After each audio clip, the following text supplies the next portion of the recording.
மீண்டும் ஒரு உலக சாதனையை சச்சின் டெண்டுல்கர் படைத்தார். ஏயா சச்சின் கேன்னா யாரு? பால்கேன். ஏப்பா சச்சின் டெண்டுல்கர் உனக்கு யாரும் தெரியாது? தெரியாம தானே கேக்குறேன். அது தெரியாம நீ எல்லாம் ஏன் சலூன் கடைக்கு வர? அவர் தெரிஞ்சுக்கிறதுக்கு சலூன் கடைக்கு வரதுக்கு என்ன இருக்கு? பேசாதயா. சரியான காட்டுவாசி. சரி பேசல போ.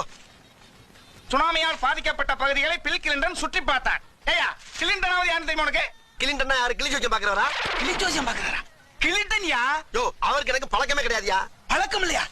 ஏயா அவர் உங்க கூட வந்து பழகுவாரா? அமெரிக்காவோட முன்னாள் ஜனாதிபதியா? அதெல்லாம் தெரியாதுயா எனக்கு. அவரை தெரிஞ்சுக்காம எதுக்கு சலூன் கடைக்கு வர நீ? அறிவு கெட்டவன். மடசாமரன். ரொம்ப ஓவரா இருக்க. சதாம் ஹுசைனை தூக்கில் போட்டது சரியா தவறா?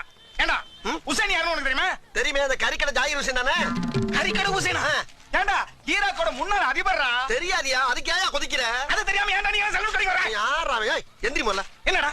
என்ன? ஆமா இவ்வளவு பேசுறீல்ல, உனக்கு அந்த முனியாண்டி தெரியுமா? ஏண்டா நான் கேட்ட அத்தனை வரி உனக்கு தெரியல. முனியாண்டிய பத்தி நான் என்ன தெரிஞ்சுக்கிறேன்? முனியாண்டியே தெரியுமா தெரியாதா? அப்படி என்னடா அவன் சாதனை பண்ணிட்டான்? அவன் தானே அவன் பொண்டாட்டிய 1 வருஷமா வச்சிருக்கான். ஐயோ வெளிநாட்டுக்காரன் பூரா தெரிஞ்சதுக்கு வீட்டுக்கு அடிக்கடி வந்து பண்ண தெரியாம அடுத்து ஜானியை பத்தி பேசிட்டு இருக்க. 1 வருஷமா 2 பேரும் பேச்சுவார்த்தை நடத்தி இப்பதான் ஓசூர் ட்ரெயின்ல ஓடுறாங்க. ஓடி போய் பிடி போ. ஓசூர் ட்ரெயின்ல? ஓசம்மா ஓசம்மா. மோசம் போயிட்டால அப்புறம் ஓசம்மா. என்ன பேச்சு?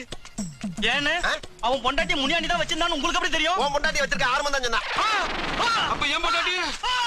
என்னடா இந்த மீண்டும் ஒரு